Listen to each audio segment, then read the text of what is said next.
আল্লাহর পক্ষে কিয়ামতের দিন আমরা সাক্ষী হিসাবে দাঁড়াবো। আমরা যখন সাক্ষী হিসাবে দাঁড়াবো তো আমাদেরকে আল্লাহ মাঠে দাঁড় করাবে না, আল্লাহর পাশে স্টেজে দাঁড় করাবে।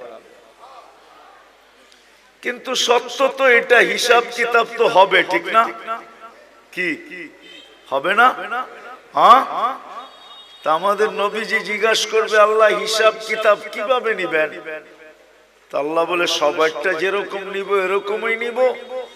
তা আমাদের নবীজি বলবে যদি সবার সামনে আমার উম্মতের হিসাব কিতাব নেন তাহলে তো আমি তো লজ্জিত হয়ে যাব, কেননা আমার উম্মত তো দুনিয়াতে গুনাহ করছে, আমি তো লজ্জায় পড়ে যাব। তা আল্লাহ জিজ্ঞাসা করবে তাইলে কিভাবে নিব? তো নবীজি বলবেন যে আমাকে নিতে দেন, আমি আলাদা ভাবে নেই। তা আল্লাহ প্রশ্ন করবে আপনাকে যদি নিতে দেই তো আপনিও তো আপনার উম্মতের গুনাহগুলা দেখবেন, তখনও তো আপনার চেহারাটা লজ্জায় ছোট হয়ে যাবে যে তোমরা আমার উম্মত হয়ে এই গুনাহ করলা, তো করলা কি কইরা, ঠিক না? সত্য তো? আল্লাহ জবাব দিবে বন্ধু ওয়াদা আপনার চেহারা আমি লজ্জিত করব না, বিদায় আপনার উম্মতের হিসাব কিতাব নিব আমি বটে, কারো সামনে না, আপনার সামনেও না, আমি পর্দার ভিতরে নিয়ে নিব, আপনাকেও জানতে দিব না, কাউকে জানতে দিব না। তো আমরা আল্লাহর বড় কাছের, বড় মোহাব্বতের, এই জন্য আমাদের বয়সটা খুব কম, কেননা আল্লাহ চান না এই উম্মত বেশি ক্লান্ত হোক, কেননা যতদিন থাকবে তত ক্লান্ত হইতে থাকবে, ঠিক না? কি বলেন? মনে হয় বুঝাইতে পারতেছি না। যত বেশি দিন থাকবো তত বেশি কি 950 বৎসর নূহ আলাইহিস সালাম ছিলেন, তো নিজেই ক্লান্তির কথা কোরআনে বলতেছেন, দাউতু কওমি লাইলাম ওয়া নাহারা, আমি 950 বৎসর রাত দিন দাওয়াত দিছি। এটা একটা ক্লান্তি না? না পরিশ্রম? না, বিশাল পরিশ্রম। 950 বৎসর টানা রাত দিন। তা আমাদেরকে আল্লাহ বেশি বয়স দেন না এই জন্য যে আল্লাহ চান না আমরা বেশি পরিশ্রম করি, এই জন্য বয়স কমায় দিছেন। আমার মনে হয় আরো কম দিতে চাইছেন, কিন্তু ভাবছেন আবার এত কম দিলে কেউ আঙ্গুল উঠায় কিনা, এই জন্য 60-70 বৎসর দিছেন, বেশি দেন নাই। কোন উম্মত কতদিন থাকবে দুনিয়াতে এটা কোন নবী রসুল বলা যায় না, কিন্তু আমাদের নবীজি আইসেই বলছে তোমাদের পরিশ্রম বেশি দিন করতে হবে না। আবার এটার উপরে একটা হাদিসও প্রমাণ আছে, আল্লাহর রসুল উদাহরণ দিয়ে বুঝাইতে চাইছেন যে কেউ শ্রমিক রাখছেন সকাল থেকে জোহর পর্যন্ত, এতটুক সময়ের বিনিময় পাইছে। কেউ জোহর থেকে আসর পর্যন্ত, সে এতটুক সময়ের বিনিময় পাইছে।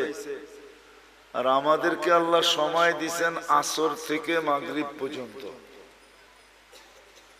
এই জন্য হানাফি মুযাব বলে আসরের নামাজ একটু দেরি করে পড়ো, যাতে মাগরিব আর আসরের মধ্যখানে ঘন্টা খানিক সময় থাকে।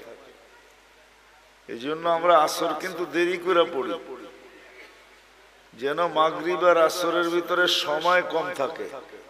তো আল্লাহ রসুল বলছে তোমাদেরকে সকাল থেকে নিয়ে সন্ধ্যা পর্যন্ত বিনিময় দেওয়া হবে। বুঝা গেল খাটাইলেনও কম, আবার বিনিময়ের গাট্টিও দিলেন বড়। গাট্টি বোঝেন? সওয়াবও দিলেন অনেক বেশি, সওয়াবও দিলেন বেশি। আল্লাহর আমাদের সাথে একটা মহব্বত আছে, মহব্বত, ভালোবাসা। অনেকগুলো প্রমাণ দেওয়া যায়, বড় বড় প্রমাণ দেওয়া যায়। চলেন দুই একটা প্রমাণ দেই, যদি বুঝে আসে। বুঝে যদি আসে তাহলে দুই একটা প্রমাণ দেই। আল্লাহ নামাজ আমাদের উপরে ফরজ করছেন, ঠিক না? হ্যাঁ, কিন্তু পড়ে কয়জন? শতকরা কয়জন পড়ে? আরে বলেন না, কয়জন? কয়জন? 5 ওয়াক্ত নামাজ শতকরা কয়জন পড়ে? হ্যাঁ, কয় পার্সেন্ট পড়ে? হ্যাঁ, 2%। কত? আমি মাইনা নিলাম 10% পড়ে। শতকরা 10 জন 5 ওয়াক্ত নামাজ পড়ে, ঠিক না? 90 জন কি করে না? কি করে না? পড়ে না। তাহলে এদের ফরজের ঘাটতি হইল না হইল না? হইল। মনে হয় বোঝেন না আপনারা আমার কথা। ঘাটতি হইল না হইল না? হ্যাঁ, কিন্তু আল্লাহ কতটুকু ভালোবাসে, আল্লাহ আমাদের ফরজের ঘাটতি থাকতে দিতে চান না। এই জন্য আল্লাহ সিস্টেম করছে, রমজানে 70 গুণ ফরজরে বাড়ায় দিছে। এটা কিন্তু ভালোবাসার বিনিময়। আল্লাহ চান না ফরজের ঘাটতি থাকুক, অথচ শতকরা 90 জন পড়ে না। আল্লাহ বলে তোমাদের ফরজের ঘাটতি আমি থাকতে দিতে চাই না, কেননা তোমাদেরকে ভালোবাসি। তোমাদের ফরজের ঘাটতি থাকলে, ভালোবাসার ঘাটতি থাকা দুইটা একসাথে কখনো একসাথে মিলিত হইতে পারে না। এটা শোভা পায় না যে তোমাদের ফরজের ঘাটতি থাকুক। তো আল্লাহ বলে সারা বৎসর ঘাটতি হোক, তাতে কিছু আসে যায় না। রমজানে 70 গুণ বাড়ায়া দিলাম ফরজ। এক রমজান পড়লে সারা বৎসরের ঘাটতি পুরা হওয়ার পরেও বিরাট বড় একটা ঘাটতি তোমাদের কাছে থেকে যাবে। মনে হয় বুঝাইতে পারি না। আল্লাহ ভালোবাসেন, এই জন্য আল্লাহ আমাদেরকে ভালোবাসেন। কয়জন শতকরা কোরআন শরীফ পড়তে পারে? শতকরা কয়জন পারে জানেন?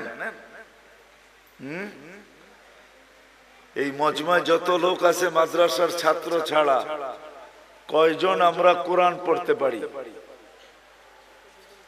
বেশিরভাগই পারি না, ঠিক না? হ্যাঁ, বুঝা গেল শতকরা 90 জনই কোরআন পড়তে পারে না। চলেন 90 জন না হোক, শতকরা 60 জন তো কোরআন পড়তে পারে না, এটা সত্য, ঠিক না? হ্যাঁ, যে কোরআন পড়তে পারে না সে কি কোরআন খতমের সওয়াব পাইতে পারে? যে কোরআন পড়তে পারে না সে তো কোরআন খতমের সওয়াব পাওয়াটা সম্ভব না, কেন কোরআনই তো পড়তে পারে না, খতমের সওয়াব কোত্থেকে পাবে? কিন্তু আল্লাহ আমাদেরকে ভালোবাসেন, এই জন্য আল্লাহ বলে কোরআন তোমাদেরকে দিলাম, পড়তে পারো আর না পারো, খতমের সওয়াবের থেকে তুমি বঞ্চিত হও, এটা আমি আল্লাহ চাই না।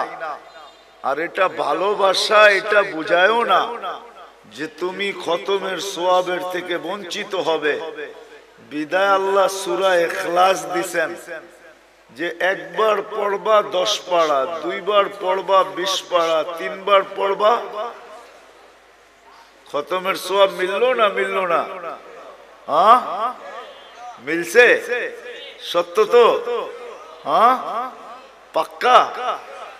হ্যাঁ, এটা আল্লাহ ভালোবাসেন, এই জন্য আল্লাহ সূরা ইখলাস দিছেন।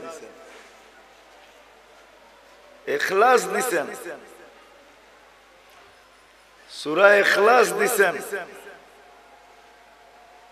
নামাজ আল্লাহ আমাদেরকে দিছেন, কিন্তু যতজনই শুনছেন নামাজ আমাদেরকে দিছেন, সবাই বলছে পড়বে কি কইরা, তাও 50 ওয়াক্ত কি করে পড়বে এরা? তো মুসা আলাইহিস সালাম আমাদের নবীজিকে বইলা কয়া কমাইতে বলছেন, কমায়া নিয়ে আসেন। তা আমাদের নবীজির কথা বুঝে আসছে, তুমি যা কমাইতে কমাইতে 5-এ নিয়ে আসছেন। যখন 5-এ আনছেন তখনও উনি বলতেছিল 5 ওয়াক্ত পড়বে না আপনার উম্মত, পড়তে পারবে না, 5 ওয়াক্ত পড়বে না। আপনি আবার কমায় নিয়ে আসেন। কিন্তু আমাদের নবীজি বলছে আমার লজ্জা লাগে। কিন্তু মুসা আলাইহিস সালাম বারবার বলতেছে পড়বে না, লজ্জার দিকে তাকায় লাভ নাই, জান কমায় নিয়ে আসেন। আপনার উম্মত 5 ওয়াক্ত পড়তে পারবে না, আমি তো 2 ওয়াক্ত পড়াইতে পারি নাই, আপনার উম্মত 5 ওয়াক্ত পড়বে কি করে, কমায় নিয়ে আসেন। আল্লাহ ভালোবাসে, এই জন্য কানে কানে বইলা দিছে 5 ওয়াক্ত নিয়ে যান, আমি নিজে সবাইকে ডাইকা ডাইকা পড়ায় নিব। এই জন্যই কিন্তু আল্লাহ ডাইকা ডাইকা পড়ায় আমাদেরকে, যদিও আমরা পড়ি না। যা হোক, যেটা বুঝাইতেছিলাম, কথা কিন্তু লম্বা হবে না, শর্টই হবে, অল্প কথা হবে, অল্প। আমাদের জীবনটা অতি ছোট, অতি। তুলনা দেখাইলাম আমি 950 বৎসরের সামনে 60-70 বৎসর, এটা অতি ছোট, অতি। কিন্তু একটা জবাব দিলাম যে আমাদেরকে এত ছোট বয়স কেন দিলেন, এটাই প্রমাণ দিলাম যে ছোট বয়স এই জন্য দিলেন, অল্প বয়স এই জন্য দিলেন যে আল্লাহ আমাদেরকে অনেক ভালোবাসে। মানুষ কোনোদিন ভালোবাসার পাত্রকে ক্লান্ত করতে চায় না, যে ভালোবাসার পাত্র ক্লান্ত হোক, ভালোবাসার পাত্র ক্লান্ত হোক, এটা মানুষ কখনো চায় না। যখন মানুষ চায় না তো আল্লাহ কি করে চাবে? এই জন্য আল্লাহ আমাদের বয়স কমায়া দিছেন। আমাদের বয়স, ভালোবাসার লিস্টিটা যদি দেখি না যে আল্লাহ আমাদেরকে কতটুকু ভালোবাসে, কিতাবে পাই নাই, কিন্তু আমার মন বলে, মানুষের একটা মনও তো আছে না, আমার মন বলে আল্লাহ আমাদেরকে আরো কম দিতে চেয়েছিলেন মনে হয়, যে আমরা খালি দুনিয়াতে পা রাখবো আর উঠা চলে যায় সিধা জান্নাতে ঢুকবো। 60-70 বৎসরও আমাদেরকে বেশি দিয়ে দিয়েছেন। এই জন্যই কিন্তু আমাদের নবীজি আমাদেরকে বুঝাইতে চেষ্টা করছেন, বারবার বলছেন তোমাদের বয়স কম কম কম কম কম। আমার উম্মতি বাইনা 60 ও 70, 60-70 বৎসর আমাদের বয়স। কোন নবী কিন্তু উম্মতকে এইভাবে বলেন নাই। আমাদের নবীজি যেরকম আমাদেরকে বলছেন, কেননা আমাদের আল্লাহ যেরকম আমাদেরকে ভালোবাসেন, আমাদের নবীজিও আমাদেরকে এরকমই ভালোবাসেন। আমাদের আল্লাহ আমাদেরকে ভালোবাসেন, এরকম ভালোবাসেন যে কোনো উম্মতকে ভালোবাসেন না। হায়, আমার মনে হয় লেবেল কেন লাগাইছেন জানেন? হ্যাঁ, জানেন না? জিনিসে যদি চিহ্ন না থাকে না তো সবগুলা মিলা যায়, বোঝা যায় না কোনটা কিরকম, ঠিক না? তা আল্লাহ আমাদেরকে চিহ্ন লাগাইছেন, লেবেল লাগাইছেন, কুনতুম খায়রা উম্মাহ। উম্মত 1.25 লক্ষ হইতে পারে, কিন্তু তোমাদেরকে মিলাইলেও মিলবে না, কেননা তোমাদেরটাই লেবেল লাগানো আর একটাও লেবেল লাগানো না। তোমরা কারোর সাথে মিলবে না। এই জন্যই তো সাহাবায়ে কেরাম জিজ্ঞাসা করছে, ইয়া রাসূলুল্লাহ, কিয়ামতের দিন আমাদেরকে কেমনে চিনবেন এত মানুষের ভিতর থেকে? তা আল্লাহর রাসূল বলছে, চিনবো না কেন, তোমাদের গায়ে তো লেবেল লাগানো থাকবে। ওইখানে আবার লেবেল আরেকটা হবে, ওইখানে লেবেল আরেকটা হবে, ওইখানে আবার লেবেল আরেকটা লাগায় উঠাবে। গোর মুআজ্জাল মিন আসারি সুজুদ। তো আল্লাহ রাসূল উপমা দিয়া বুঝাইছে যে এক ধরনের ঘোড়ার ভিতর থেকে যদি একটা ঘোড়া সাদা হয় বা এতটুক জায়গা যদি তার সাদা হয় তো তোমরা চিনবে? তো বলছি ইয়া রাসূলুল্লাহ, এটা তো সহজ, সবই একরকম, আর এটাই শুধু আলাদা, তো এটা চিনবো না কেন? তো বলছে তোমরাও কিয়ামতের দিন লেবেল লাগায়া উঠানো হবে। তো আমাদের নবীজিও আমাদেরকে খুব ভালোবাসেন, যেমন আল্লাহ ভালোবাসেন এমন নবীজিও আমাদেরকে ভালোবাসেন। আমার মনে হয় না কোন উম্মত, কোন নবী রাসূল তার উম্মতকে এতটুকু ভালোবাসেন। আমাদের নবীজি আমাদেরকে, আমরা যদিও ভালোবাসি না, আমরা শুধু বলি বাসি, আমরা বলি মুখ দিয়া যে নবীকে ভালোবাসি, কিন্তু ফতোয়া দিলে আবার উল্টা হয়ে যাবে। জানি না এলাকার মানুষ সইতে পারবেন কিনা, বইলা ফেলবো? হ্যাঁ জিও, বুঝেন? কিন্তু আব্দুল কাদের জিলানী রহমতুল্লাহ আলাইহি লেখছেন ফাতহুর রব্বানির ভিতরে, ওনার একটা কিতাব আছে ফাতহুর রব্বানি, ওটার ভিতরে উনি লেখছেন লিসানুকা মুমিন কলবুকা মুনাফিকুন। তোর জবানটা তো মুসলমান, তোর দিলটা তো মুনাফিক। আমরা মুখে তো বলি মোহাব্বত করি নবীকে, কিন্তু আসলে দিলে মোহাব্বত করি না। এই জন্য আমাদের মুখটা মুসলমান হইতে পারে, কিন্তু দিলটা আমাদের মুনাফিক। আমরা মুখ দিয়ে বলি মোহাব্বত করি, কিন্তু দিল দিয়া না। কি দিয়া না? দিল দিয়া। প্রমাণ দিমু? এইখানে একজনও নাই মাদ্রাসার তালেবে ইলম ছাড়া যে আমি এই বয়সে যতবার চুল কাটছি একবার ছায়া আমি সেলুনে বলছি আজকে আমার চুলটা আমার রাসূল সাল্লাল্লাহু আলাইহি ওয়াসাল্লাম যেমন পছন্দ করতেন ওরকম ভাবে কাইটা দাও। এই শব্দগুলা বইলা চুল কাটছি জীবনে একবার। যার বয়স যতটুকু, কি কাটছেন?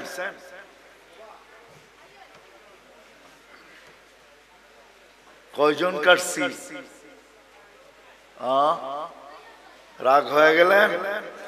হ্যাঁ হ্যাঁ, তাইলে বুঝে গেল এইটা আর এটা এক না, এটা আর এটা, এটা আর এটা এক না।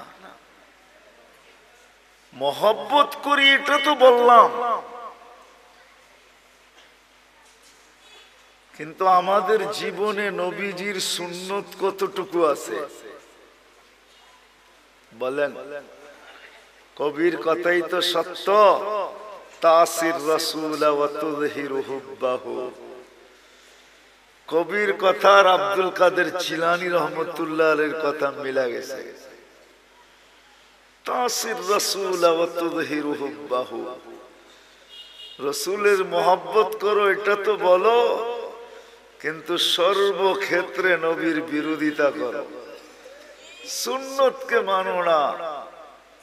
তো কবি বলে তুমি যে কেমন মহব্বতকারী এটা আমার বুঝিয়ে আসলো না।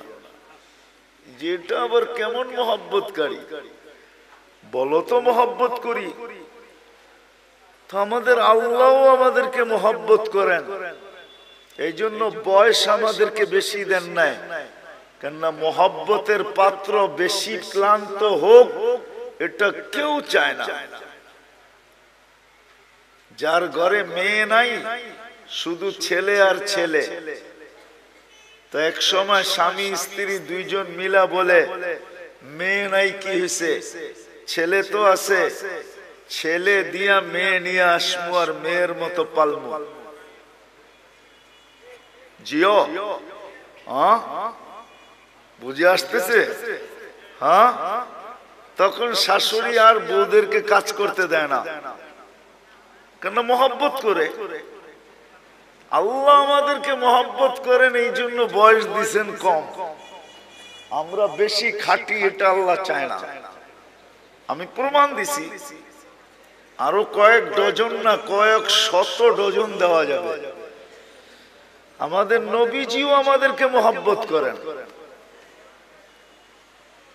যদি মহব্বত না করতেন তাহলে আল্লাহ বলতেন না হারিসুম বিল মুমিনিন রাউফুর রহিম। এই শব্দগুলো আল্লাহ কোনোদিন বলতেন না। আমাদের নবীজিও আমাদেরকে মহব্বত করেন, যদিও আমরা নবীকে মহব্বত করি না। আমি তো একটা প্রমাণ দেখাইলাম, একজন ছাড়া আর কেউ হা বলতে পারলো না। আমরা নবীকে মহব্বত করি না, নবীজি আমাদেরকে মহব্বত করেন। নবীজি আমাদেরকে মহব্বত করেন। মনে হয় নিজের আপন জনকেও এতটুক মহব্বত করেন নাই যতটুক উম্মতকে মহব্বত করতেন, করতেছেন, করবেন। নবীজি আমাদেরকে মহব্বত করতেন, এখনো করতেছে আর করবে। মহব্বত উম্মতকে। চলেন একটা মোটা উদাহরণ দেই, যদি বুঝে আসে।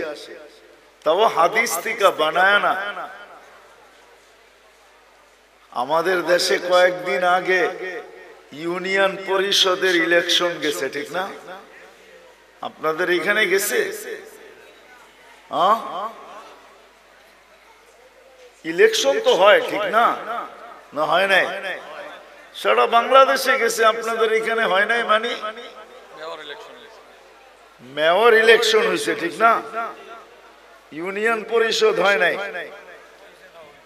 বাংলাদেশে ইউনিয়ন পরিষদের চেয়ার পাওয়ার জন্য মানুষ মরতে রাজি, মারতে রাজি। সারা বাংলাদেশে ইউনিয়ন পরিষদের ইলেকশনে বহুত লোক এবার মারা গেছে, এমনকি প্রার্থী পর্যন্ত মারা গেছে, শুধু ইউনিয়ন পরিষদের একটা চেয়ার পাওয়ার জন্য। আর আমাদের নবীজিকে যতদিন থেকে আল্লাহ নবুয়তের ঘোষণা দিয়েছেন, অতদিন থেকেই বলতে বলতে আসতেছেন, বন্ধু আপনার জন্য একটা চেয়ারও রাখছি। ওই চেয়ারটার নাম হইল মাকামে মাহমুদ। কি? ওই চেয়ারটার উপরে আর একটা চেয়ার আছে, আর কোনো চেয়ার নাই। ওটা হলো আল্লাহর কুরসি। আর কুরসির নিচে শুধু একটাই চেয়ার আছে, ওটার নাম মাকামে মাহমুদ। আল্লাহর রাসূল সাল্লাল্লাহু আলাইহি ইসলামের চেয়ারের নিচে আর কোনো চেয়ার নাই। আল্লাহ দুইটা চেয়ারই বানাইছেন, একটার নাম কুরসি, একটার নাম মাকামে মাহমুদ। কিয়ামতের দিন নিয়ে যাওয়া হবে, চেয়ারও লাগানো হবে। আল্লাহর রাসূলও চেয়ারের কাছে যাবেন, আল্লাহও বলবেন ডাইন পাশে রাখা হবে আল্লাহ, আর বলবে বন্ধু বসেন, কিন্তু আল্লাহর রাসূল চেয়ারে বসবেন না। প্রতি উত্তরে বলবেন আমি যদি বসি তাহলে আমি যে ভালোবাসি আমার পিপাসিত উম্মতকে যে আমি ভালোবাসি, আমার এই পিপাসিত ভালোবাসার পিপাসিত উম্মতকে কে পানি পান করাবে?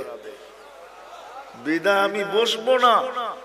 আমি তো হাউজে কাউসারে যাব, নিজের হাতে উম্মতকে পানি পান করাবো, আর উম্মতকে বলে দিব লা তাজমান বাদাহা আবাদা, আর কোনদিন তুমি পিপাসিত হবে না। শুধু পানি পান করাবে, এখানেই শেষ না। আরেকটা দেখাইতেছি ভালোবাসা। নাইলে চেয়ারে না বইসা মানুষ চেয়ার পাওয়ার জন্য মরতে রাজি, মারতে রাজি। আর নবীজির জন্য চেয়ার রাখা আছে আল্লাহর পাশে। হায় হায় হায়, বলবে আমি মিজানের কাছে যাব, আর যা নিজের চোখে দেখবো উম্মতের পাল্লা সামনে ঝুঁকে না পিছে ঝুঁকে। শুধু দেখবো না, আপনি যে আমাকে প্রতিশ্রুতি দিছেন ওইগুলা ওই পাল্লার কাছে দাঁড়াইয়া আমি প্রতিশ্রুতিগুলা বাস্তবায়ন করব। আপনি আমাকে প্রতিশ্রুতি দিছেন, আমি চাইলেই নাকি দিবেন। তো পাল্লা যখন সামনে ঝুঁকবে না, তো আমি চাবো, উম্মতের জন্য চাওয়ার হাত আপনার সামনে উঠায়া দিব। আপনি প্রতিশ্রুতি দিছেন সুপারিশ করলে কবুল করবেন। আপনি প্রতিশ্রুতি দিছেন সাউফা ইউতিকা রাব্বুকা ফাতারদা, আমাকে রাজি করে ছাড়বেন। উম্মতের পাল্লার সামনে না ঝুঁকলে আমি রাজি হব না, না, না, না, না। আপনি প্রতিশ্রুতি দিছেন লা ইউখজিকা ফি উম্মতি, উম্মতের ব্যাপারে আমাকে লজ্জিত করবেন না। কিন্তু যদি পাল্লার সামনে না ঝুঁকে, তো ফেরেশতা তো ঘোষণা দিয়ে দিবে, অমুকের উম্মত নাম এটা, বাবার নাম এটা, চিরদিনের জন্য অসফলতার চেহারা দেখা ফেলছে।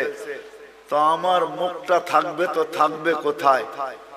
ওই সময় আপনার কাছে আমি বলবো, পাল্লা যদি না ঢোকে তাইলে তো আমার চেহারা মলিন হয়ে যাবে। আপনি তো ওয়াদা করছেন আমার চেহারাকে মলিন হইতে দিবেন না। তো আমি পুলসিরাতের মিজানের ওইখানে ছুটবো, আমি চেয়ারে বসবো না, ওইখানেই শেষ না। বলবে আবার পুলসিরাতে দৌড়াইতে থাকবো। ওইখানে যে দেখবো পার হইতে পারলো কি পারলো না। তো আমি যদি পার হতে না পারে, তো আমি দুরুদের গাঠি মাথায় দিয়া পার করায় দিব। চেয়ার আমার মাইনা নিলাম, কিন্তু আমি বসবো না, না, না, না। এটা হলো ভালোবাসার ফল। ওই দিন, যেই দিন সমস্ত নবী রাসূল নফসি নফসি বলতে থাকবে, কোন নবী নিজের মাকেও চাবে না। কিতাবে পাওয়া যায় মুসা আলাইহিস সালাম তো বলেই ফেলবে, লা আসআলুকা উম্মি ওয়ালা আসআলুকা উখতি, আজকে মাকেও চাই না, বোনকেও চাই না, আসআলুকা নফসি, আপনি আমাকে বাঁচায় দেন। কেমন ভালোবাসাটা আমাদেরকে বাঁচতে।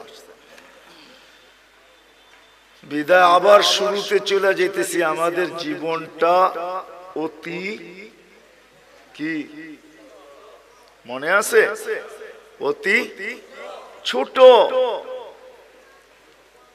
আর ছোট এই জন্য যে আমরা আল্লাহর ভালোবাসার পাত্র।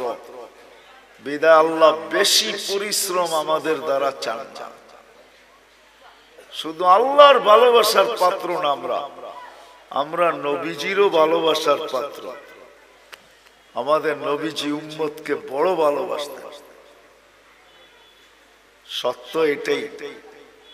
কিন্তু এটাও বলছি আমি, আফসোসের বিষয়, উম্মত শুধু মুখে ভালোবাসে, মনে ভালোবাসে। শুধু মুখে কি করে? নবীকে মুখে ভালোবাসে, মনে ভালোবাসি না। মনে আমরা ভালোবাসি না। মনে যদি ভালোবাসতাম, তাহলে আমি প্রমাণ দিলাম, তাহলে সবাই হাত তুলা বলতো, নবীর আদর্শের থেকে দূরে কেউ সরতো না। কেননা এটাই তো সত্য, যে যাকে ভালোবাসে তার অনুসরণ অনুকরণ তার কাছে মজা লাগে। কি লাগে না? না লাগে না? তা আমরা যদি ভালোবাসি, তা আমরা তো অনুসরণ অনুকরণ নাই, আছে নাকি? হ্যাঁ, কি বলেন? শতকরা কয়জনের ভিতরে আছে? আপনি জুব্বা পড়েন দেখি কি সবাই পড়ে নাকি? আপনি দাড়ি রাখছেন দেখি সবাই দাড়ি রাখে নাকি? অথচ দাড়ি তো নবীজি নিয়ে আসছে আমাদেরকে জান্নাতের টিকিট দেওয়ার জন্য। এই উম্মতকে দাড়ি দিছে জান্নাতে যাওয়ার জন্য। অন্য উম্মতকে কেন দিছে এটা আমি জানি না। এই উম্মত দাড়ি দেখায়া জান্নাতে যাবে। কোথায়? কি দেখায়া? দাড়ি দেখায়া চলে যাবে। দাড়ি দেখায়া এই উম্মত দাড়ি দেখায়া জান্নাতে চলে যাবে। তাফসীরের কিতাবে এটা পাওয়াও যায়। মুসা আলাইহিস সালামের ব্যঙ্গ করতো একটা লোক, এটার নাম সামেরি ছিল। সামেরি মুসা আলাইহিস সালামকে ব্যঙ্গ করত। ব্যঙ্গ বোঝেন তো? ব্যঙ্গ করত নকল করা দ্বারা। পাগড়ি ওরকম, চুল ওরকম লম্বা, দাড়ি ওরকম, জুব্বা ওরকম, লাঠি এরকম, চলার ঢং এরকম, কথা এরকম, সারা দিন পিছে লেগে থাকতো আর মুসা আলাইহিস সালামকে খেপাইতে থাকতো। কিন্তু ঈমান আনে না। সে ফেরাউনের দলের লোক ছিল। যখন ফেরাউনকে আল্লাহ ডুবায় মারে, তো সামেরিকে আল্লাহ ডুবান নাই। তো যখন উঠা আসছে, তো মুসা আলাইহিস সালাম বলতেছে, আল্লাহ, ফেরাউন আমার বিরুদ্ধে ছিল বটে, কিন্তু এইটার মতো না। এটারে কেন বাঁচাইলেন? এটারে কেন এটারে বাঁচাই দিলেন? ও তো সারাদিন পিছে লেগে থাকে আর আমাকে ব্যঙ্গ করতে থাকে আর আমাকে খেপাইতে থাকে। ওরে ডুবাইলেন না কেন? তো আল্লাহ বলে, ডুবাইতে চাইছিলাম, কিন্তু লজ্জা পায়া গেছি। আপনার মতো চুল দেখা, দাড়ি দেখা, জুব্বা দেখা, পাগড়ি দেখা, লাঠি দেখা, অঙ্গি ভঙ্গি দেখা লজ্জা পায়া গেছি, এই জন্য ডুবাই নাই। তো মুসা আলাইহিস সালামের অনুকরণ করে যদি ডুবার থেকে সামেরি বাঁচতে পারে, তা আমরা দাড়ি দিয়া জান্নাতে কেন যেতে পারবো না? কি বলেন? আরে বুঝে আসছে? আল্লাহ দাড়ি দিয়েছিলেন জান্নাতে যাওয়ার জন্য, আর পাইকা গেলে তো কোনো কথাই নেই। এটা তো সিল লেগে যাবে যদি পাইকা গেল। কিতাবে আছে মুহাদ্দিসে জামানার সবচেয়ে বড় মুহাদ্দিস মারা গেছেন। সঙ্গীরা, সাথীরা স্বপ্নে দেখছেন, জিজ্ঞাসা করছে, কি করা হলো তোমার সাথে, কি ব্যবহার হলো? তো বলতেছে, দাড়ি দেখায় জান্নাতে চলে গেছে। দাড়ি দেখায় মানি? আল্লাহ জিজ্ঞাসা করছিল, ওই বুইরা কি নিয়ে আসছস? তা আমার হাদিস মনে উঠছে, আমিও বইলা ফেলছি, দাড়ি নিয়ে আসছি আর কিচ্ছু নিয়ে আসি না। আল্লাহ জিজ্ঞাসা করছে রাগ হইয়া, শুধু দাড়ি? তো আমিও ডাইটা বলছি, কেন আপনি বলেন না জিবরিল আলাইহিস সালামকে? জিবরিল আলাইহিস সালাম বলেন না আমাদের নবীজিকে? আমাদের নবীজি কি বলে নাই সাহাবাকে? সাহাবা কি বলে নাই তার ছাত্রকে? সে কি বলে নাই তার ছাত্রকে? সেই তো আমার ওস্তাদ, সে তো আমাকে বলছে আপনি নাকি সাদা দাড়ি দেখলে লজ্জা পান। এইখানে তো আইসা দেখি উল্টাটা, সাদা দাড়ি বলতে দেরি, আপনার চোখ বড় বড় করতে দেরি করেন নাই। তা আল্লাহ হাইসা দিয়া বলে, সবাই সত্য বলছে, আমিও সত্য বলছি, মাফ করে দিলাম, যা। এই উম্মতকে তো আল্লাহ দাড়ি দিয়েছেন জান্নাতে যাওয়ার জন্য, কিন্তু এই উম্মত সারা দিন দাড়ি কাটে, ঠিক না? কি রাখে কয়জন আর কাটে কয়জন? ঠিক না? সত্য তো? আমি কিন্তু আবার পিছনে চলে যেতেছি। আমাদের জীবনটা অতি ছোট, কারণ এটাই যে আল্লাহ আমাদেরকে অনেক ভালোবাসে। যেমন আল্লাহ আমাদেরকে ভালোবাসেন, আমাদের নবীজিও আমাদেরকে এরকম ভালোবাসেন, যার কারণে আমাদের জীবনটা ছোট। কেননা ভালোবাসার পাত্র বেশি পরিশ্রম করুক, এটা কোনোদিন চায় না। যে ভালোবাসে সে চায় না ভালোবাসার পাত্র বেশি পরিশ্রম করুক, এটা চায় না। বিদায় আমাদের নবীজিও চায় না, আল্লাহও চায় না আমরা লম্বা জীবন পাই। আর একটা কারণও আছে, কিন্তু হাদিস মনে উঠলো এই জন্য বলতেছি। আমরা যে বেশি পরিশ্রম না করি এটার একটা প্রমাণ দিতেছি বয়সের হাদিস দিয়া। এই উম্মতের বয়সের অনেক দাম। 40-এ যখন পা দেয় তো এই উম্মতের দুই তিনটা রোগ আর হয় না। 15 থেকে নিয়ে 40 পর্যন্ত যদি এই উম্মত আল্লাহ আল্লাহর রসুলকে মানা অবস্থায় পা দিল 40-এ, তো তিনটা কঠিন রোগ আর হবে না। শ্বেতরোগ হবে না, পাগল হবে না, কুষ্ঠ রোগ হবে না। 50-এ যখন পা দিবে তখন আর কঠিন হিসাব হবে না। 60-এ যখন পা দিবে তো ফেরেশতা তাকে ভালোবাসতে শুরু করবে।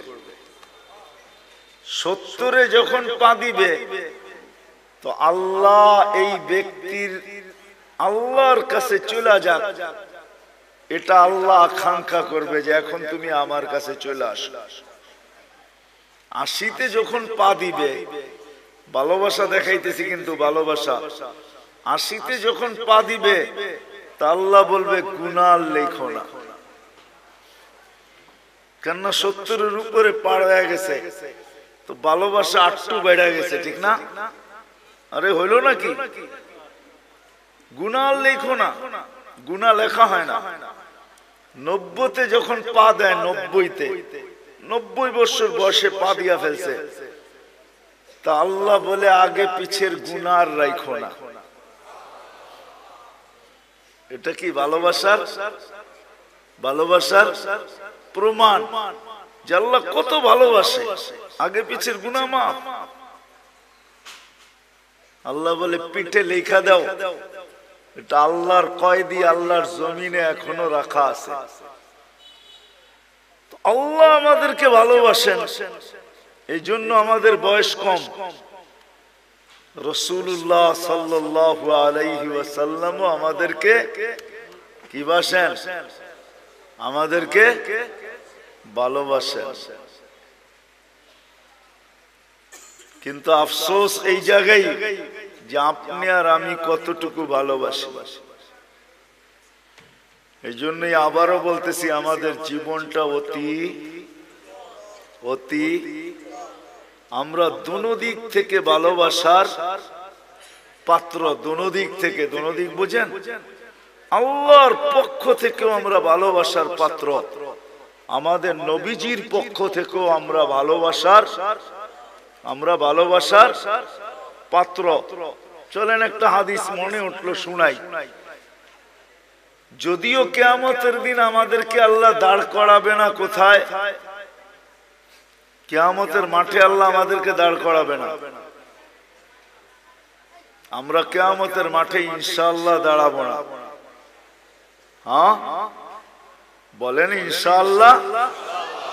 আমরা কিয়ামতের মাঠে দাঁড়াবো না। আমাদেরকে এর জন্য আল্লাহ স্টেজ বানাবে আল্লাহর পাশে। ওই স্টেজে আমরা দাঁড়াবো, ওই স্টেজে দাঁড়াবো আমরা। আমি তো 1 ডজন অনেক দেখাইতে পারি, কিন্তু আমি জানি না ওলামারা আমার সাথ দিবে কি দিবে না। জালালউদ্দিন সুয়ুতী রহমতুল্লাহ আলাইহি লেখছেন, আমাদেরকে আল্লাহ স্টেজে দাঁড় করাবে। কেননা কোরআন বলে শুহাদা আলান নাস, আমরা কিয়ামতের দিন আল্লাহর পক্ষে সাক্ষী হিসাবে দাঁড়াবো। কার পক্ষে? আল্লাহর পক্ষে কিয়ামতের দিন আমরা সাক্ষী হিসাবে দাঁড়াবো। আমরা যখন সাক্ষী হিসাবে দাঁড়াবো তো আমাদেরকে আল্লাহ মাঠে দাঁড় করাবে না, আল্লাহর পাশে স্টেজে দাঁড় করাবে। কিন্তু সত্য তো এটা, হিসাব কিতাব তো হবে, ঠিক না? কি হবে না? হ্যাঁ, তা আমাদের নবীজি জিজ্ঞাসা করবে, আল্লাহ হিসাব কিতাব কিভাবে নিবেন? তা আল্লাহ বলে সবাইটা যেরকম নিব এরকমই নিব। তা আমাদের নবীজি বলবে, যদি সবার সামনে আমার উম্মতের হিসাব কিতাব নেন তাহলে তো আমি তো লজ্জিত হয়ে যাব, কেননা আমার উম্মত তো দুনিয়াতে গুনাহ করছে, আমি তো লজ্জায় পড়ে যাব। তা আল্লাহ জিজ্ঞাসা করবে, তাইলে কিভাবে নিব? তো নবীজি বলবেন যে আমাকে নিতে দেন, আমি আলাদা ভাবে নেই, তা আল্লাহ প্রশ্ন করবে আপনাকে যদি নিতে দেই তা আপনিও তো আপনার উম্মতের গুনাহগুলা দেখবেন, তখনও তো আপনার চেহারাটা লজ্জায় ছোট হয়ে যাবে যে তোমরা আমার উম্মত হয়ে এই গুনাহ করলা, তো করলা কি করে, ঠিক না? সত্য তো? আল্লাহ জবাব দিবে, বন্ধু ওয়াদা আপনার চেহারা আমি লজ্জিত করব না, বিদায় আপনার উম্মতের হিসাব কিতাব নিব আমি বটে, কারো সামনে না, আপনার সামনেও না, আমি পর্দার ভিতরে নিয়ে নিব, আপনাকেও জানতে দিব না, কাউকে জানতে দিব না। বিদায় আমি শেষ জায়গায় চলে আসছি। জীবনটা আমাদের অতি অতি, আমরা দুনো দিক দিয়ে ভালোবাসার পাত্র। আমি কি বুঝাইতে পারলাম? দুনো দিক দিয়ে আমরা ভালোবাসার পাত্র। বিদায় আমাদের এই ছোট জীবনটাকে সুরক্ষিত করতে হবে, এটাই আল্লাহর দাবি।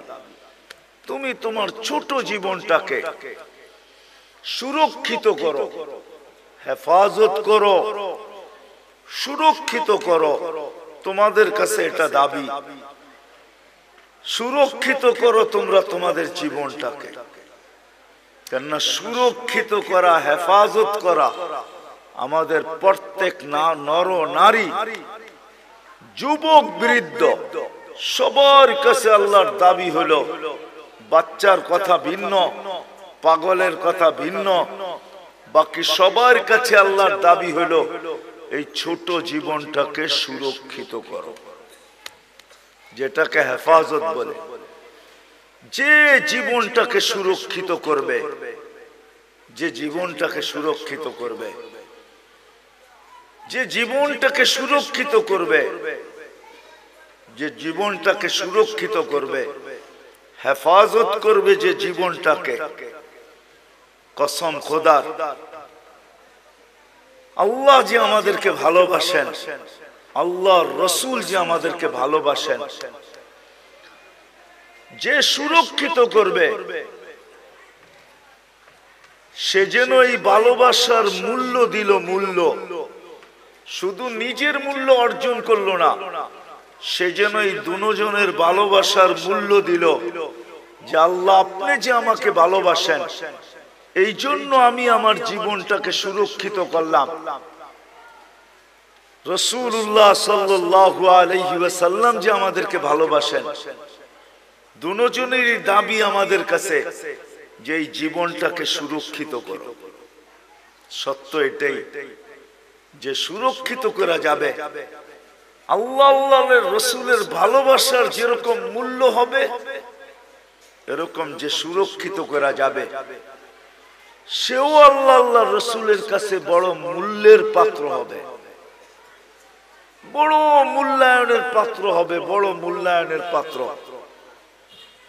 নাইলে আল্লাহর রাসূল এই কথা কোনোদিন বলতেন না। কেমন মূল্যায়নের পাত্র, হায় কেমন মূল্যায়নের পাত্র। একটা হাদিসের দিকে তাকাইলে বোঝা যায় আল্লাহর রাসূল বলছেন তোমরা কেমন মূল্যায়নের পাত্র হবে একটু শোনো। ইয়াস্তাকবিলুনি উম্মতি রব্বি, জান্নাতের গেটে আল্লাহ সর্বপ্রথম তোমাদেরকে স্বাগত জানাবে। জান্নাতীরা আল্লাহকে দেখবে বটে, দেখবে, কিন্তু আমাদের মতো সর্বপ্রথম দেখবে না।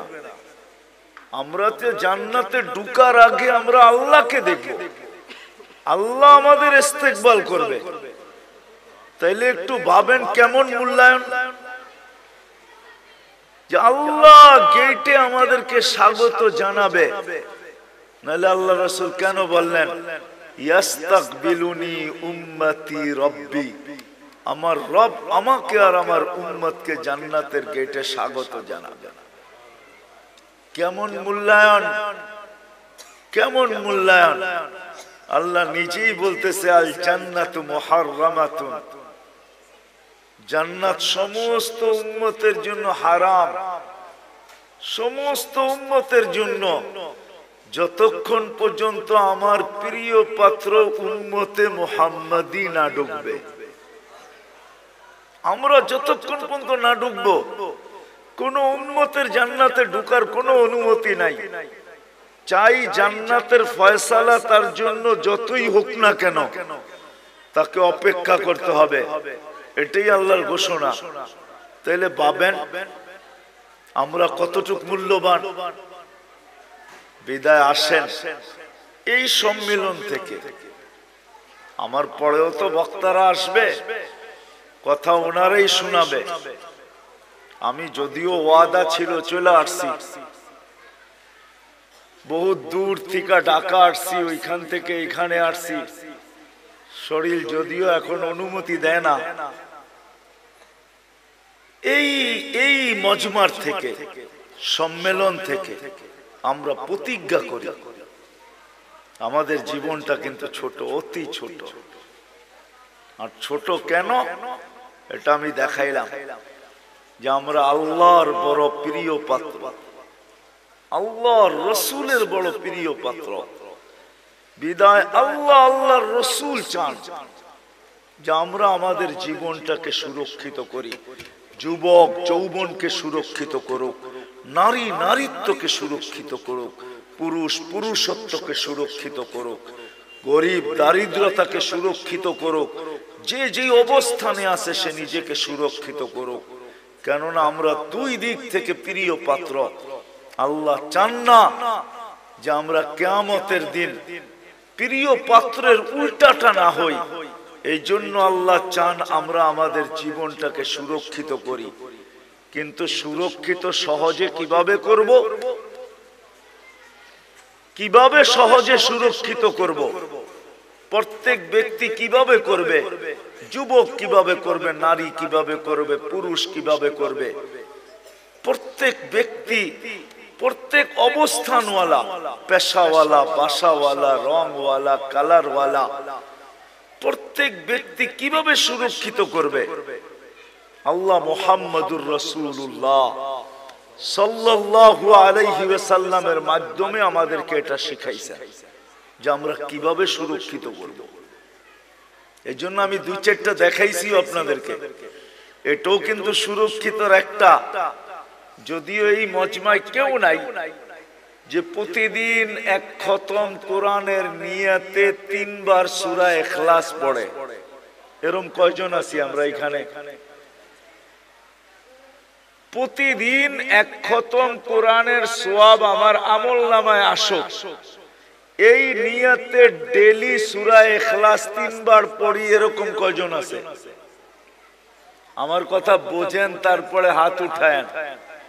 প্রতিদিন পড়ি, প্রতিদিন কন্টিনিউ আমি ডেইলি পড়ি, এই নিয়তে যে কোরআন পড়তে পারি না তাতে কি আসে যায়, আমি ডেইলি এক খতম কোরআনের সওয়াব আমার আমলনামায় নিতে চাই। এই নিয়তে আমরা কয়জন পড়ি? এটাও কিন্তু জীবন গুছানোর, সুরক্ষিত করার একটা পন্থা আল্লাহ দিয়েছেন। একটু আগে দেখাইলাম না নামাজ, যে ফরজের ঘাটতি এই উম্মতের না থাকুক। কেননা ফরজের ঘাটতি যদি থাকলো তাহলে আর জীবনটা গুছানোর কোনো রাস্তা থাকবে না। এই জন্য আল্লাহ নামাজ দিছেন বটে, কিন্তু ঘাটতি কিভাবে পূরণ হয়? কেননা আপন জনের ঘাটতি যদি পুরা না হইল তাহলে কিয়ামতের দিন কেউ বইলেও তো ফেলতে পারে যে লেবেল লাগায় তো দুনিয়াতে পাঠাইলেন খায়রা উম্মাহ। এখন তো আমরা দেখি ফরজ পুরাটাই নাই, পুরাটাই খালি। এদেরকে খায়রে উম্মতের লেবেল লাগায় পাঠাইলেন, ফরজের পুরা পুরা ঘাটতি। তো আল্লাহ ওটাকে পূরণ করার জন্য রমজানকে 70 গুণ বাড়ায় দিয়েছেন। আল্লাহ চান না।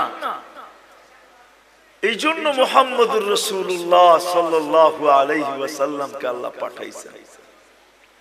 আর নবী আসছেন, চলেও গেছেন, আমাদেরকে শিখায় গেছেন, শিখায় গেছেন, আদর্শ দিয়া গেছেন। আল্লাহ নিজেও ঘোষণা দিতেছেন, আল্লাহ নিজেও ঘোষণা দিতেছেন, লাকাদ কানা লাকুম ফি রাসূলিল্লাহি উসওয়াতুন হাসানাহ। আল্লাহ নিজেও ঘোষণা দিতেছেন, ওয়া ইন তুতিউহু তাহতাদু। আল্লাহ নিজেও ঘোষণা দিতেছেন, মান আতা আর রাসূল ফাকাদ আতা আল্লাহ। আল্লাহ নিজেও ঘোষণা দিয়া বুঝাইতে চাইতেছেন, ইন কুনতুম তুহিব্বুনাল্লাহ, তুমি বলো আল্লাহকে ভালোবাসো। প্রমাণ কি? তো আল্লাহ প্রমাণও বুঝাইয়া দিতেছেন আমাদেরকে, ইন কুনতুম তুহিব্বুনাল্লাহ ফাত্তাবিউনি, আমার বন্ধুর অনুসরণ অনুকরণ করো। আসেন এই মজলিস থেকে আজকে আমরা সবাই ওয়াদা করি যে আমার এই ছোট জীবনটা, যেটা অতি ছোট, দুই দিক দিয়েই আমরা মহব্বতের ভালোবাসার পাত্র, আমি এটাকে সুরক্ষিত করতে চাই। আল্লাহ আল্লাহর রাসূলের, রাসূলুল্লাহ সাল্লাল্লাহু আলাইহি ওয়াসাল্লামের অনুগত্যের মাধ্যমে, আদর্শের মাধ্যমে, রাসূলুল্লাহ সাল্লাল্লাহু আলাইহি ওয়াসাল্লামের সুন্নতকে মানার মাধ্যমে, নাইলে বড় ব্যথা পাবেন, কিন্তু বড় ব্যথা। কোরআনের এক আয়াত আমাকে বুঝায় যে আল্লাহর রাসূল কত বড় ব্যথা পাবেন, যেই ব্যথার পরে আল্লাহর রাসূল চিৎকার দিয়া বলবেন, কওমি ইত্তাখাযু হাযাল কুরআনা মাহজুরা। বড় ব্যথা পায় আমাদের বিরুদ্ধে মোকদ্দমা দায়ের করে দিবেন। বড় ব্যথা পায়, কিন্তু বড় ব্যথা, বড় ব্যথা পাবেন। হাদিসও আছে, হাউজের কাউসারের কাছে যাবেন, পানি পান করার জন্য যাবে, কিন্তু দিলে এতটুকু ব্যথা পাবে, দেখা চেহারা দেখে এতটুকু ব্যথা পাবে যে চিৎকার দিয়া বলবে, সুরকান সুরকান লিমান গাইয়ারা বাদি। অথচ যে রাসূল উম্মতকে এত ভালোবাসতেন, আরবির সাথে সম্পর্ক নাই তো, এই জন্য জানি না যে আল্লাহ রাসূল আমাদেরকে কতটুকু ভালোবাসতেন, কতটুকু ভালোবাসতেন। নাইলে আল্লাহ হারিসুম বিল মুমিনিনা রাউফুর রহিম বলতেন না। রাউফ এটা আল্লাহর সিফাত, রহিম এটা আল্লাহর সিফাত। আল্লাহ দুটোটা বন্ধুকে দিয়া দিয়েছেন, কতটুকু উম্মতকে ভালোবাসতেন। এই জন্য আসেন আজকে ওয়াদা করি যে আমরা আমাদের এই ছোট জীবনটাকে আল্লাহর রাসূলের মানার মাধ্যমে, এর আদর্শকে মানার মাধ্যমে সুরক্ষিত করব। কি রাজি? ওয়াদা পাক্কা? কিন্তু কিন্তু এটা শিখতে হবে। তাইলে আল্লাহর রাসূলের আদর্শ শিখতে হবে। কিন্তু আপনি যদি বলেন, এইখানেও একটা প্রশ্ন আছে, আপনি যদি বলেন যে আমি সবগুলা পুরা করতে পারবো, তো পারবো কি করে? এই জন্য ভালোবাসার বিকাশ কিন্তু এটা তো আল্লাহর রাসূল কমায়া দিয়েছেন, আল্লাহ কমায়া দিয়েছেন বন্ধুর মাধ্যমে। তো আল্লাহর রাসূল বলছে, লাউ উমিলা উশরা মা উনসিলা বিলানাজা, তোমরা যদি 100 ভাগের 10 ভাগও কইরা দেখাইতে পারো, তো আল্লাহ তোমাদেরকে 1-এ 10, 10-এ 100, 100 নাম্বার দিয়ে তোমাদেরকে পাস করায় দিবে। আরো নিচে নেমে আসছেন, বলছে শোনো শোনো শোনো শোনো, যদি ঈমান তোমাদের ভিতরে থাকলো, ঈমান যদি নিখুঁত হইল, 100 ভাগের 10 ভাগও যদি না পারলে, একটা সুন্নত ধরেও যদি ঝুলতে ঝুলতে কবরে চলে আসলে, মান তামাসসাকা সুন্নতি ইনদা ফাসাদি উম্মতি, যেই সময় চতুর্দিকে ফিতনার ফাসাদ চলতে থাকবে, যেই দিকে সর্বশ্রেষ্ঠ মানুষ, কেমন ফিতনা আপনি ভাবেন, কেমন ফিতনা। একটা উদাহরণ, কারো বিরোধিতার জন্য না, উদাহরণ। যেই মানুষটাকে আল্লাহ সৃষ্টির ভিতরে সবচেয়ে সেরা বলতেছে, কেমন গুটগুটে ফিতনা, ওই মানুষটা নিজেকে সৃষ্টির ভিতরে নিকৃষ্টতম। আমাদের প্রবাদ বাক্যে সবচেয়ে দুষ্ট মানুষরে কি বলে? বানর বলে, বানর, বান্দর, ঠিক না? সবচেয়ে দুষ্টটারে কি বলে? হ্যাঁ। তাহলে কেমন বড় ফিতনা, কেমন গুটগুটে ফিতনা, যে মানুষটাকে আল্লাহ সৃষ্টি সেরা বলেও ঘোষণা দিলেন, কেমন ফিতনার শিকার, যে ওই মানুষটা নিজেকে সৃষ্টির ভিতরে সবচেয়ে যেটা দুষ্ট বানর, নিজেকে বানর বলতে এখন রাজি হইতেছে, আমি বানর। মানে বুঝাইতে পারি না। হ্যাঁ, আল্লাহর রাসূল বলতেছে এরকম ফিতনার সময় যে একটা সুন্নতকে ধরা ঈমানের সাথে কবরে আসবে, আল্লাহ তাকে 100 শহীদের মালা পরায়া স্বাগত জানাবে। তাহলে আসেন আজকে ওয়াদা করি, শুধু মুখে মুখে ভালোবাসা বললে হবে না, ঠিক না? তাইলে ওই প্রবাদ বাক্যই সত্য হবে, মোহ মে শেখ ফরিদ বুগল মে, মানে আপনাদের সিলেটে এই প্রবাদ বাক্য নাই, ঠিক না? মোহ মে শেখ ফরিদ বুগল মে কি, মুখে তো শেখ ফরিদ বলে বুগলের মধ্যে ইট রাখা। একটা প্রবাদ বাক্য আছে, মোহ মে শেখ ফরিদ বগল মে ইট। এরকম যেন না হয় যে মুখে তো বলি নবীকে মহব্বত করি কিন্তু বাস্তবে প্রদর্শন করি না। তাইলে আমারও এরকমই হবে যে আমি মুখে তো শেখ ফরিদ বলি কিন্তু বগলে ইট নিয়ে দাঁড়ায় আছি, পাইতে দেরি মাথায় মারতে দেরি করব না। আমাদের দোষও এরকমই হবে। বিদায় আসেন, জীবনটা অতি ছোট, দুই দিক থেকেই আমরা প্রিয় পাত্র, এটাকে সুরক্ষিত করা দোনোজনের পক্ষ থেকে দাবি। আর সুরক্ষিত কিভাবে করব, এটার জন্যই মুহাম্মাদুর আল্লাহর রাসূলের আদর্শ। আসেন শিখি, শিখবো তো পাক্কা। কার কাছ থেকে শিখবেন? নেটের থেকে? কার থেকে? হক্কানি আলেম আর আল্লাহ ওয়ালাদের থেকে, হক্কানি আলেমদের থেকে। এখন তো হক্কানি আলেম দেখানোর সময় আমার নাই, নাইলে আপনাদেরকে বুঝায়া বলতাম যে হক্কানি আলেম কারা। এদের কাছ থেকে শিখেন। হ্যাঁ, এদের কাছ থেকে শিখেন। কিতাবে আছে হক্কানি আলেম কারা, এই জন্য কিতাবে নিষেধ করছে, লা তাজলিসু ইনদা কুল্লি আলেম ইল্লা আলিমুন ইয়াদউকুম মিন খামসিন ইলা খামসিন। 5 জিনিসের থেকে 5 জিনিসের দিকে যারা ডাকে তোমাদেরকে, এরা হলো হক্কানি আলেম। এদের কাছ থেকে শিখো, নবীর আদর্শ শিখো। কেননা দুনিয়াটা ছোট হয়ে আসতেছে, কার মৌত কখন হবে।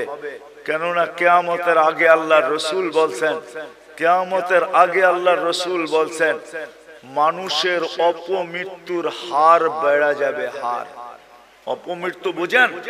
হঠাৎ মৃত্যুর হার বেড়ে যাবে। এখন সারা দুনিয়া দেখলে দেখা যায় প্রতিদিন 75% মানুষ, 3 থেকে 4 লক্ষ মানুষের ভিতর থেকে 75% মানুষ হঠাৎ মৃত্যু হয়। হঠাৎ, এটা কিয়ামতের নিদর্শন। কখন আমরা মারা যাব জানি না। এই জন্য হক্কানি আলেমদের কাছ থেকে শিখেন, এটাও একটা বাগান। হক্কানিয়াতের একটা বাগান হলো এটা জামিয়া ইসলামিয়া লুৎফাবাদ, এটাও একটা বাগান। এরকম সিলেটে হাজারো বাগান আছে, হাজারো, একটা দুইটা না। সিলেট বোর্ডালারা বলতে পারবে কত বাগান আছে সিলেটে। সিলেট বোর্ড যেটা, এরা বলতে পারবে ছোট বড় কত বাগান আছে সিলেটের ভিতরে। এদের কাছ থেকে শিখি, একটা সুন্নত হইল নিজের সম্বল বানাই।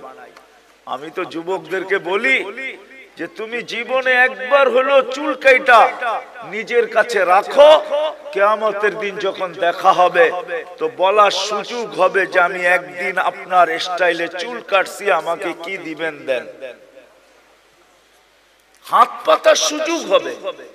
আর যদি একদিনও না কাটলো তো হাত পাতবে তো পাতবে কি কইরা, ঠিক না? কি হ্যাঁ, কি বলেন? কি করে হাত পাতবে? এই জন্য তো আমি বলি আসেন হক্কানি আলেমদের থেকে শিখি। আর সবচেয়ে বড় কথা যেটা একের ভিতরে 100, আজকের থেকে নামাজ কেউ ছাড়বো না, ওয়াদা পাক্কা। আল্লাহ আমাদেরকে আমল করার তৌফিক দান করেন। কেউ উঠাউঠি করবো না। ওমা আলাইনা ইল্লাল বালা।